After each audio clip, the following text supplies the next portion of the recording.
Bonjour à tous, je suis Gilles Mention, je reviens à vous aujourd'hui pour continuer cette discussion sur le procédé d'ascension, sur la nature multidimensionnelle des êtres et des choses. Ce qu'on cherche à faire, c'est vraiment se sortir de ce domaine de l'ombre pour rentrer dans la lumière, hein, parce que bon, il y a tous ces programmes, personnellement je suis en train de vivre une sorte de cauchemar surréaliste, hein, des gens très riches et puissants qui essaient de couvrir quelque chose du passé, et donc ils essayent de m'étouffer, et donc j'espère que bon, l'univers me dit que tout va bien se passer. Je vais peut-être essayer de voir si j'ai pas des amis qui peuvent m'aider, parce que bon, c'est juste une question de finances, et il faut prendre des avocats et tout va s'arranger, hein, donc c'est pas... Mais enfin, dans l'attente, c'est énormément de pression, hein, c'est vraiment... c'est un peu infernal ce qui est imposé là. Et donc voilà, hein, je veux juste... il y a l'archange Métatron, il faut l'appeler dans son assistance. Hein, c'est des êtres, les archanges, l'archange Métatron, l'archange Michael et le seigneur Melchizedek sont trois grandes personnalités qu'on doit appeler régulièrement. Je les appelle actuellement pour m'entourer, pour m'encadrer, pour me renforcer mon énergie. Et il faut essayer de faire attention, de voir, parce qu'il y avait un philosophe qui parlait je crois que c'était Carl Jung, qui avait amené l'idée de la synchronicité. Les choses sont synchronisées, c'est-à-dire que vu que la vie est un, il y a toutes sortes de synchronicités. Donc il faut faire attention aux signes, il faut faire attention, faut être attentif aux signes, il faut être attentif aux synchronicités, faut être attentif aux coïncidences, hein, parce que et vous arrivez de trouver les symboles dans la vie. Il y a plein de symboles qui nous ouvrent des portes vers des connaissances, vers des nouvelles vérités. Donc tout est encodé, tout est même à l'intérieur de nous. Il y a toutes sortes de clés, de codes qu'on doit ouvrir pour arriver à activer ces portails de lumière vers même les mondes angéliques. On a un corps angélique et un corps androgyne qui nous permet d'activer des portes stellaires. Il y a des centaines de dimensions angéliques, hein, donc après lesquelles on doit activer, comment ça se passe assez naturellement, mais il faut essayer de régulièrement reconnecter avec ces portails de lumière qui nous permettent de nous élever au-dessus des choses et arriver à intégrer à intégrer dans notre aura toutes ces nouvelles fréquences, ces nouvelles énergies qui vont nous permettre de voir les choses clairement et de trouver une solution lucide aux situations. Personnellement, c'est ce que je cherche, une sortie lucide pour le plus ou bien de tous. De toute manière, je veux du mal à personne. Enfin bon, quand on est agressé, c'est difficile de pas avoir envie quand même d'avoir besoin de se protéger. C'est bien d'être gentil, mais bon, à un moment donné, la gentillesse, elle est épuisée, hein, donc il va falloir, je vais devoir agir de manière, je sais pas encore comment, mais bon, il va falloir que je trouve des solutions là, parce que ça commence à devenir un peu lourd, hein, ça devient lourd et ça devient pénible pour moi de cette situation avec ces gens. Et donc, je vais parler du premier contact aussi. Je vais d'abord tirer quelques cartes avec les tarots des archanges. La plus haute sagesse pour nous aujourd'hui, c'est le nouveau départ, l'archange Jérémiel. Commencer une nouvelle vie, trouver un but. Avec bienveillance et compassion, faites le point sur votre passé. Donc voilà, l'esprit me dit que tout est prêt à démarrer. Donc il ne faut pas que je m'inquiète sur ces vieux choses du passé. Mais enfin, ça me mange un peu la tête, hein. Personnellement, ces choses, parce que c'est un peu la fin du vieux programme. Et tous ceux qui sont encore accrochés à ces programmes sombres, c'est pour des raisons de cupidité, d'égoïsme et de non-respect enfin, c'est pas qu'ils n'ont pas de respect de toute manière, c'est parce qu'ils n'ont pas de cœur et ils voient que leurs intérêts propres et ils veulent se protéger eux-mêmes. Enfin bon, c'est encore autre chose. Mais bon, excusez-moi, je ne veux pas rentrer dans mes problèmes, je ne suis pas là pour ça. Alors, ce que l'on doit comprendre, c'est le 4 d'Ariel. Donner, c'est aussi recevoir. Résister au changement, savoir dépenser ou économiser son argent. Alors bon, c'est une carte qui représente la discipline, hein, qui représente la force. Et donner, c'est recevoir. On donne ce que l'on a et on peut recevoir plus, hein, de toute manière. Après ça, ce que l'on doit faire, c'est le 2 d'Ariel.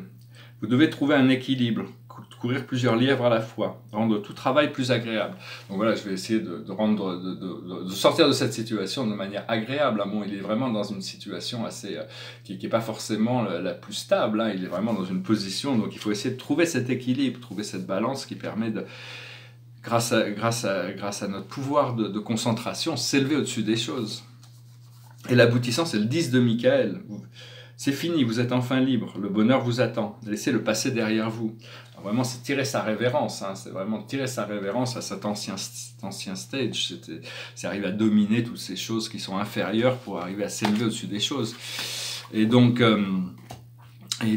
voilà, bon, de toute manière, on va faire face de toute manière, hein, quelle que soit la situation. Et puis bon, si jamais il devait m'arriver quelque chose, parce que bon, moi je pense pas, je pense que Dieu a quand même une mission pour moi, mais enfin je laisserai un message de toute manière, si jamais il devait m'arriver quelque chose, je laisserai un message qui forcerait une enquête sur toutes ces choses, parce que c'est pas normal que ces choses puissent continuer qu'on laisse tous ces gens continuer leur activité, hein, donc de toute manière.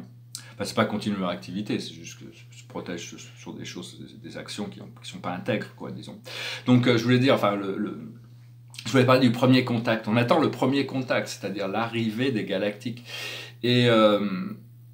Donc, si ce premier contact, c'est si bien avant, il faut qu'il y ait un événement dans la société qui informe la société des extraterrestres, parce que il y a Hollywood qui a créé toutes sortes de chemins sombres avec avec la guerre des mondes, avec Alien, avec Independence Day, mais il y a plein aussi Hollywood a aussi fait des choses positives comme Star Trek, comme Stargate, comme toutes sortes de E.T., enfin il y a eu toutes sortes d'Avatar, il y a eu toutes sortes de choses positives sur le monde des extraterrestres. Alors en réalité il y a deux sortes d'extraterrestres, il ne faut pas prêter attention du tout aux extraterrestres négatifs, parce que c'est eux qui contrôlent la matrice, qui étaient derrière la matrice, mais même par curiosité, il ne faut même pas aller voir, parce que ça fait, on abandonne nos pouvoirs de créateur pour leur donner le pouvoir. C'est pareil avec ma situation. Tant que je donne du pouvoir à ces gens, ils vont continuer à pouvoir exercer un pouvoir sur moi. À partir du moment où j'arrive à retrouver mon pouvoir, ils n'ont plus aucun pouvoir sur moi. Au-delà de toutes les choses matérielles, même si bon... C'est juste, pour moi, c'est très, très simple, c'est juste une question financièrement, il suffit que je trouve un avocat, et voilà, ça y est, on met tout ça sur la table. Donc, tout ça, c'est des futilités, mais je leur donne assez de pouvoir parce qu'ils arrivent à exercer cette pression. Et donc, par rapport aux extraterrestres, il faut vraiment se connecter au monde extraterrestre positif, des extraterrestres positifs qui, eux, ont énormément à apporter. Ils ne sont pas dans la domination, ils sont dans l'éveil des consciences et la lumière. Et les premiers qui vont arriver, c'est les Pléiadiens, les gens des Pléiades, les bien-aimés Pléiadiens, qui ont une très longue histoire avec la communauté humaine. Ce sont nos cousins les plus proches et ils ont beaucoup de sagesse, beaucoup de technologie à nous apporter. Et donc il est possible que ce premier contact arrive assez vite, mais il faut d'abord qu'il y ait une information qui soit donnée sur les médias du monde entier sur ces choses. Donc ce qu'il faut, c'est arriver à se débarrasser de tous les poids. C'est pas facile parce que quand on essaie de se débarrasser des poids, la pression continue à monter et donc on a tendance à vouloir se protéger grâce à des habitudes anciennes. Et donc, par contre, il faut renaître. Il faut renaître pour arriver à exercer la magie, pour pouvoir utiliser le pouvoir de la magie. C'est une magie qui est douce, qui travaille à l'intérieur des êtres et des choses et qui permet de transmuter les choses. Et tout d'un coup, la résolution se trouve comme par magie. Je veux aussi envoyer des bonnes pensées, bien sûr, à Julian Assange, qui est martyrisé, alors que, parce qu'il dénonce des crimes de guerre et des crimes contre l'humanité, alors que ceux qui ont commis ces crimes de guerre et des crimes contre l'humanité sont en train de boire du champagne à la télévision, dans leur mansion, avec tout ce qui... Enfin, je veux dire, bon, ça va pas trop durer, je pense pas. Enfin, c'est des gens qui ont beaucoup de courage d'arriver à affronter et confronter tout ce programme sombre, quand même. Et on envoie la lumière à tous, même même les persécuteurs. On est obligé d'envoyer cette lumière violette à toute la planète, englober la planète, comme ça tout est transmuté, parce qu'à l'intérieur des êtres sombres, il y a la lumière aussi. C'est juste que cette lumière est tellement enfouie qu'elle n'arrive pas à s'exprimer, elle se révèle. Puis les gens ne veulent pas y faire face, parce qu'ils sont obligés de faire face à leurs propres ombres aussi. Donc bon, il y a tout ce programme. Enfin bon, on espère que pour la liberté de la presse, il va y avoir une résolution pacifique par rapport à cette situation. Ce qu'il faut, c'est arriver à lâcher prise sur toutes les peurs et tous les doutes. C'est vraiment pas facile, se marier avec Dieu, se marier avec notre source, se soumettre à notre source. Parce qu'il n'y a vraiment que ça, c'est à partir du moment où on arrive à cette totale fusion, union avec la source, toutes les choses s'arrangent. Je sais, moi, c'est peut-être des minuscules résistances qui me restent pour arriver à trouver mon programme de libération et ouvrir ce corps angélique. Et donc voilà, je voulais aussi parler il y a beaucoup de gens, je vois, dans le monde, ou même dans le monde de l'art, qui ils ont l'impression que quand ils achètent et ils vendent de l'art sacré, c'est la même chose que de l'art profane, c'est-à-dire les tableaux contemporains. Quand ils prennent de l'art inca, de l'art maya, de l'art égyptien, ils le traitent comme si c'était juste des objets, alors qu'il y a des pouvoirs spirituels. Ça doit être traité quand on traite de l'art sacré, des choses antiques, des choses anciennes, et se connecter à des forces spirituelles. Ça doit pas être. Il faut avoir la permission de le faire. C'est comme les gens qui achètent des têtes de Bouddha. La plupart des têtes de Bouddha, c'est des têtes qui ont été pillées dans les temples. Hein. Un coup de machette, ils ont pris la tête. Donc l'intérêt d'aller acheter ces têtes, c'est de racheter la tête pour retrouver le temple dans lequel il est, pour le remettre là où c'était originellement. C'est une question de respect aussi, c'est une question de compréhension, d'harmonie, de balance, de respect par rapport à toutes ces choses. Mais enfin bon, il y a beaucoup d'art, il faut pas faire attention quand on achète de l'art inca, l'art maya, même l'art tribal, hein, parce qu'il peut y avoir des énergies assez fortes qui sont autour de ça, et si ça n'avait pas été traité avec respect, ça avait juste été le résultat d'un pillage, il peut y avoir les gens, moi j'ai eu des expériences où il y avait des émeraudes inca, où des gens étaient devenus très malades après les avoir achetés, hein. J'ai réussi à résoudre pour eux, j'ai adressé ces esprits, et ça s'est arrangé, mais il y avait besoin de pacifier les choses, parce que bon, c'est pas comme quand on achète un tableau contemporain, quand on achète ces choses-là. Donc c'est un peu pareil avec je vois, il y a une exposition de Toutankhamon, bon, c'est assez récent, et puis bon, je pense pas qu'il y ait de forces négatives qui entourent ça, mais enfin bon, c'est quand même beaucoup plus délicat d'agir, de manipuler de l'art sacré que de l'art profane, disons. Et donc voilà, hein, je voulais juste venir vous saluer. Je m'excuse, j'ai pas voulu trop discuter de mes problèmes. C'est des problèmes qui vont se résoudre. L'esprit me dit, mais tout ça, c'est rien, ça va se résoudre du jour au lendemain. Tout ça, ça va disparaître. Donc, mais moi, ça me prend un peu la tête. Et donc ici, bon, c'est deux tableaux. Ici, c'est un tableau. Enfin, il y a deux tableaux dans le tableau. C'est un tableau de 2009. Alors d'un côté, il y a cette famille spirituelle, et de l'autre côté, il y a un personnage dans un super, avec un peu de neige autour, avec un bouquet de fleurs. Il est en train de dessiner sur son. Il est assez beau. Hein. Je ne l'ai jamais montré. Je l'ai pris en photo parce que je ne l'avais jamais photographié. Mais tous ces tableaux sont pas mal. Et puis celui-là, moi je les aime bien, ces intérieurs. Et ce tableau, c'est un tableau de 1993-1994 qui est très très textural. Il y a beaucoup de textures. Elle représente la terre, le soleil. Ici, c'est une sorte de soleil rose. Hein.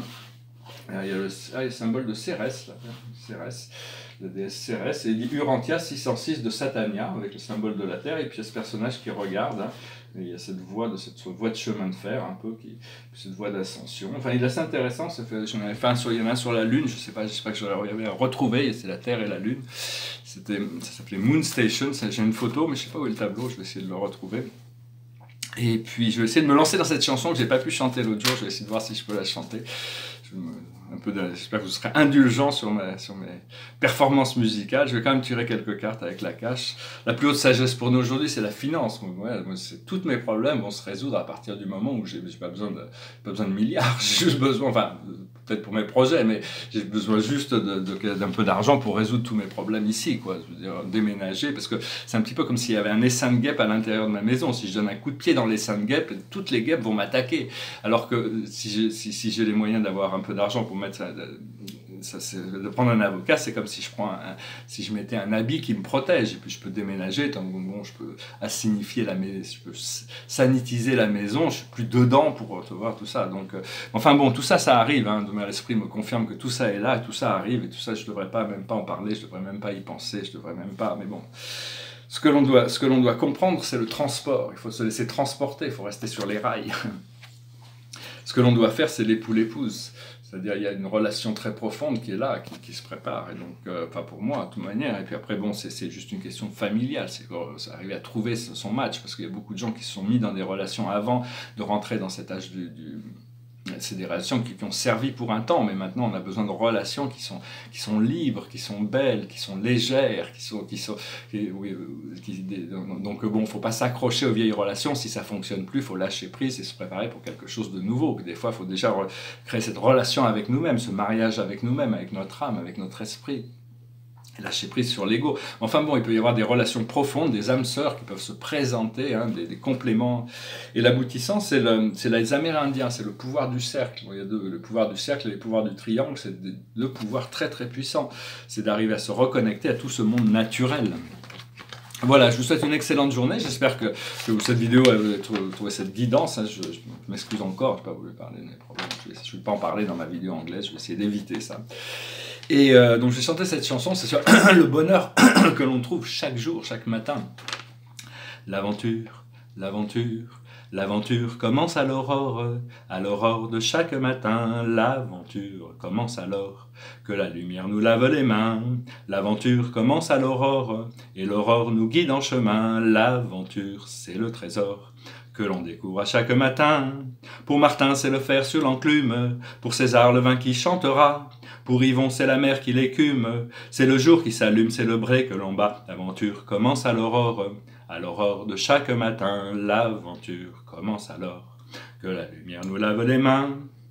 Tout ce que l'on cherche à redécouvrir fleurit chaque jour au coin de nos vies. La grande aventure, il faut l'accueillir entre notre église et notre mairie, entre la barrière du grand-père machin et le bois joli de monsieur le baron, entre la vigne de notre voisin et le doux sourire de la Madelon, la Madelon.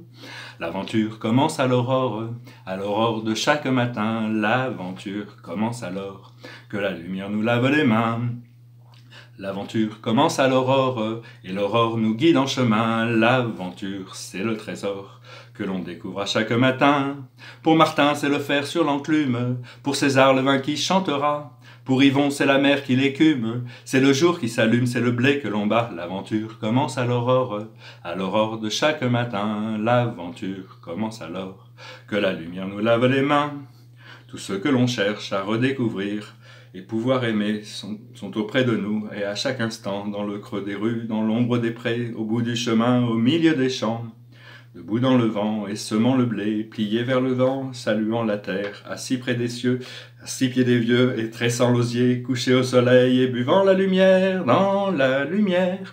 L'aventure commence à l'aurore de chaque matin. L'aventure commence alors que la lumière nous lave les mains. L'aventure commence à l'aurore, et l'aurore nous guide en chemin. L'aventure, c'est le trésor que l'on découvre à chaque matin. Pour Martin, c'est le fer sur l'enclume. Pour César, le vin qui chantera. Pour Yvon, c'est la mer qui l'écume. C'est le jour qui s'allume, c'est le blé que l'on bat. L'aventure commence à l'aurore de chaque matin. Et l'aurore nous guide en chemin. L'aventure, c'est le trésor qui nous guide à chaque matin. Bon, c'est pas parfait encore, mais bon, moi j'ai réussi à arriver jusqu'au bout. Je vous remercie, je vous souhaite une excellente journée. J'espère bientôt pouvoir arriver avec d'excellentes nouvelles qui vont pouvoir annoncer le nouveau départ dans ma vie que j'attends, qui se prépare incessamment sous peu, et qui va permettre de rendre ma vie paradisiaque et merveilleuse, où je vais pouvoir vraiment rentrer dans mon pouvoir, dans mes manifestations, et pouvoir assister le monde, pouvoir travailler dans cette fonction. Je suis venu là pour faire ça, et donc je m'accroche de toute manière. Donc il faut s'accrocher, il faut savoir qu'on est tous solides, il faut créer cette solidarité, cette connexion, déjà avec nous-mêmes, avec notre âme, avec notre créateur, notre source. Une fois que ça s'est créé, tout le reste va continuer, va pouvoir se dérouler de manière complètement naturelle, et tout va bien se passer. Hein. Donc vraiment, on reste vraiment concentré sur cette habilité de fusionner, de rentrer en cohésion avec les parties spirituelles et divines à l'intérieur de nous-mêmes. Je vous remercie pour toute ça, Salat.